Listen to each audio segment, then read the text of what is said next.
Hello दोस्तों, स्वागत है आपका साइंस की एक महत्वपूर्ण क्लास में। हमारा क्वेश्चन है कि ध्वनि की चाल सबसे अधिक किस में होती है। करेक्ट आंसर है ठोस। ध्वनि की चाल सर्वाधिक ठोस में होती है। आपको बताना है कि ध्वनि की चाल सबसे कम किस में होती है। इसका आंसर आप कमेंट बॉक्स में दें। नेक्स्ट हमारा है कि किसी भी वस्तु का भार चंद्रमा पर पृथ्वी की तुलना में कितना होता है। तो आपको पता होगा पृथ्वी की तुलना में 1/6 होता है। कितना होता है? 1/6। यानी कि अगर आपका पृथ्वी पर भार 60 किलोग्राम है तो चंद्रमा पर 1/6 यानी कि आपका भार केवल कितना तोला जाएगा वहाँ? 10 किलोग्राम। नेक्स्ट हमारा क्वेश्चन है द्रव्यमान का एसआई मात्रक क्या है। तो द्रव्यमान का एसआई मात्रक किलोग्राम है। या एसआई मात्रक के कुछ प्रकार आपने देखे होंगे, जैसे सीजीएस आपने पढ़ा होगा, एमकेएस आपने पढ़ा होगा और एफपीएस। तो ये सारे क्या होते हैं? ये इकाइयाँ होती हैं। इसे सीजीएस बोलते हैं, इसे एमकेएस बोलते हैं, इसे एफपीएस। तो सीजीएस, एमकेएस, एफपीएस में जो भार होता है, द्रव्यमान होता है, इसका मात्रक आपको कमेंट बॉक्स में बताना है। नेक्स्ट हमारा क्वेश्चन है कि बल का मात्रक क्या है। तो बल का मात्रक सभी को पता है। बल का मात्रक क्या होता है? न्यूटन। जूल किसका मात्रक है? कार्य का आपने सुना होगा, क्या होता है? जूल। वाट किसका है? और डाइन। ये आपको कमेंट बॉक्स में बताने हैं। प्रकाश वर्ष किसका मात्रक है? तो आपको पता होगा प्रकाश वर्ष है वो दूरी का मात्रक है। समय का सेकंड है। वेग का क्या होता है आपको पता है? मीटर पर सेकंड। ऊर्जा जूल। चुंबकीय क्षेत्र की इकाई क्या है? तो चुंबकीय क्षेत्र की जो इकाई है वो आपकी है टेस्ला। क्या है? टेस्ला। नेक्स्ट हमारा फिटकरी का रासायनिक सूत्र क्या है? इंपॉर्टेंट है, पेपर में कई बार आ भी चुका है।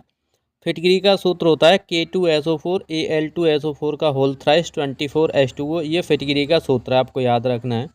क्वेश्चन है हमारा अम्ल वर्षा का मुख्य कारण कौन सा गैस है। तो आपको पता है अम्ल वर्षा का मुख्य कारण जो गैस है वो सल्फर डाइऑक्साइड SO2 गैस है। साथ में एक और गैस है जिसे आपको याद रखना है, इसे क्या बोलते हैं? NO2। Sulphur dioxide, nitrogen dioxide, ये दोनों ही गैस हैं अम्ल वर्षा का मुख्य कारण है। SO2 से बनता क्या है? तो आप बताओगे H2SO4। इसे सल्फ्यूरिक एसिड बोलते हैं जो बैटरियों में इस्तेमाल होता है। और NO2 से बनता है HNO3, इसे बोलते हैं नाइट्रिक एसिड। ये दोनों निर्माण करते हैं जो अम्ल वर्षा में मुख्य अम्ल के रूप में कार्य करते हैं। नेक्स्ट हमारा क्वेश्चन है कि सोडियम क्लोराइड का सामान्य नाम क्या है। तो सोडियम क्लोराइड को साधारण नमक कहते हैं और आपको फॉर्मूला पता होगा NaCl। ये बनता कैसे है? मैंने पिछली क्लास में आपको बताया है कि यदि आप HCl की अभिक्रिया है वो आपको किससे करनी है? NaOH के साथ अभिक्रिया कर दो तो आपका क्या प्राप्त होगा? NaCl। और क्या प्राप्त होगा? जल। ये जो अभिक्रिया है इसमें प्रबल अम्ल प्रबल क्षार के साथ अभिक्रिया करके क्या लवण का निर्माण करता है। तो ये लवण बनाने की एक अभिक्रिया भी है, आपको याद रखना है। नेक्स्ट हमारा क्वेश्चन है सबसे हल्का तत्व कौन सा है। तो पेरियोडिक टेबल में सबसे पहले नंबर पर कौन आता है? हाइड्रोजन। ये हाइड्रोजन सबसे हल्का तत्व होता है। नेक्स्ट है हमारा शुष्क बर्फ क्या होती है। तो जो शुष्क बर्फ होती है वो ठोस कार्बन डाइऑक्साइड होती है, आपको याद रखना है। नेक्स्ट हमारा क्वेश्चन है कि लोहे पर जंग लगने की प्रक्रिया को क्या कहते हैं। तो लोहे पर जंग लगने की प्रक्रिया को क्या कहते हैं? संक्षारण कहते हैं। तो लोहा जंग लगने पर क्या बनाएगा? संक्षारण क्रिया के द्वारा। तो बताएंगे आप लोहा क्या होता है? Fe होता है। ये किसके साथ अभिक्रिया करेगा? जल और कार्बन डाइऑक्साइड के साथ। तो क्या बनाएगा? Fe2O3। आप बताएंगे Fe2O3 डॉट XH2O। क्या बनाएगा? Dot XH2O। ये जंग जिसे आप क्या कहते हो? डस्टिंग या जंग, इसका ये सूत्र है।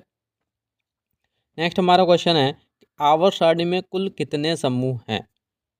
तो आवर्त सारणी में आप इस प्रकार की आवर्त सारणी में देखते होंगे, यहाँ से यहाँ तक 18 वर्ग होते हैं और यहाँ पर 7 आवर्त होते हैं। तो आपको याद रखना है 7 आवर्त और वर्गों की संख्या कितने होती है? 18।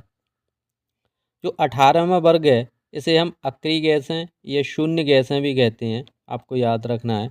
इन्हें ही नोबल गैसें भी बोला जाता है। कौन से वर्ग के तत्वों को?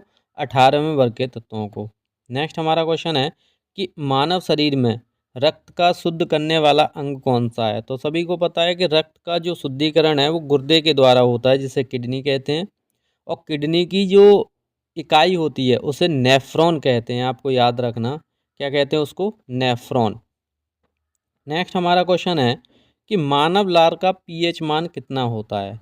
तो जो मानव लार है उसका जो पीएच है वो आपको याद रखना है 6.2 से 7.6 तक होता है, क्योंकि ये बदलता रहता है। जब आप खाना खाते हैं उसके बाद फिर चेंज हो जाएगा, खाना खाने से पहले अलग होता है। तो ये 6.2 से 7.6 के बीच में होता है।